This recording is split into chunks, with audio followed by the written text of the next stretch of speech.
Υποχρεωτική χρήση χρεωστικών ή πιστωτικών καρτών για το κτίσιμο του αφορολόγητου από το 2016 εξήγηλε από το βήμα του πρώτου συνεδρίου ηλεκτρονικών πληρωμών ο αναπληρωτής Υπουργός Οικονομικών Τρίφωνας Αλεξιάδης. Ο κ.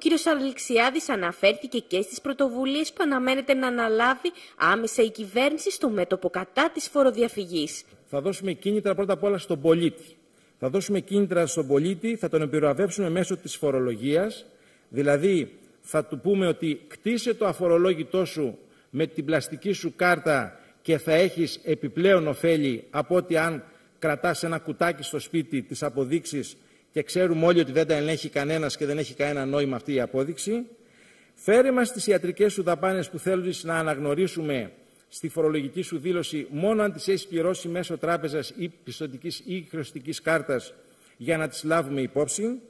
Και τέλος, σε πολλές περιπτώσεις σε απαλλάσσουμε από ορισμένες φορολογικές δηλώσεις εάν όλες οι συναλλαγές σου περνάνε μέσα από πλαστικό χρήμα. Σύμφωνα με τον κύριο Αλεξιάδη, το κράτος χάνει περίπου 10 με 15 δισεκατομμύρια ευρώ σε έσοδα από τη φοροδιαφυγή και το λαθρεμπόριο κάθε χρόνο. Η συγκυρία των Capital Controls οδήγησε στην έκδοση περίπου 1,5 εκατομμυρίου χρεωστικών και πιστωτικών καρτών μέσα σε λίγους μόλις μήνες, στρέφοντας τους πολίτες πιο κοντά στις ηλεκτρονικές συναλλαγές. Αυτό για μας τώρα είναι η πρόκληση, πώς να το αξιοποιήσουμε, πώς να συνεχίσουμε να διατηρήσουμε αυτή την τάση που υπάρχει και στο internet banking αλλά και στα ATMs. Η πρόκληση είναι μεγάλη, μας δημιουργεί πίεση και προς τις υποδομές μας και προς τον τρόπο που πρέπει να λειτουργήσουμε με τον πελάτη, αλλά πραγματικά το βλέπω σαν μια ευκαιρία.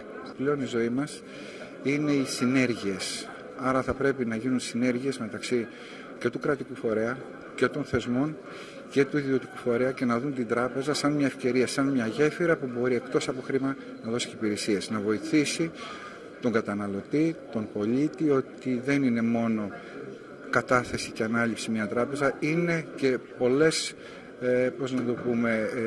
υπηρεσίες, πάρα πολλές εργασίες που θα κερδίσει χρόνο. Οι υπηρεσίες στρατηγικά που θα πρέπει να προσφέρονται από τις τράπεζες δεν θα πρέπει να είναι υπηρεσίες που να έχουν να κάνουν μόνο με τη συναλλακτική δραστηριότητα των πελατών.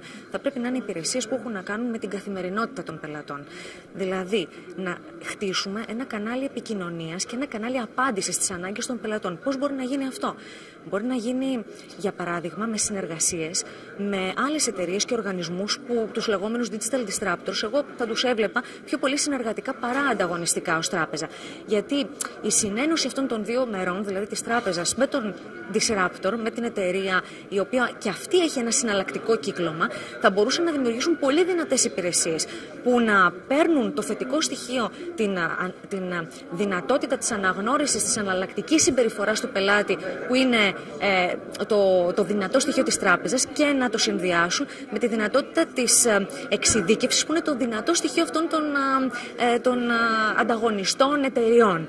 Οι τράπεζες καλούνται να αντιμετωπίσουν μια σειρά προκλήσεων και να απαντήσουν μέσα σε σύντομο χρονικό διάστημα στις νέες ανάγκες που έχουν ανακύψει. Το μέλλον είναι οι ηλεκτρονικές συναλλαγές, όχι μόνο στην Ελλάδα, σε όλο τον κόσμο, και όσο πιο γρήγορα πάμε σε αυτή την κατεύθυνση, τόσο καλύτερα θα είναι και για την κοινωνία και για την κυβέρνηση και για τους πολίτες τους ίδιους. Οι Έλληνες, αν και αρκετά εξοικειωμένοι πλέον με το διαδίκτυο, ωστόσο είναι αρκετά πίσω σε σχέση με τον ευρωπαϊκό μέσο όρο όσον αφορά στην εκπλήρωση των οικονομικών τους υποχρεώσεων, κάτι που θα πρέπει σύντομα να αλλάξει.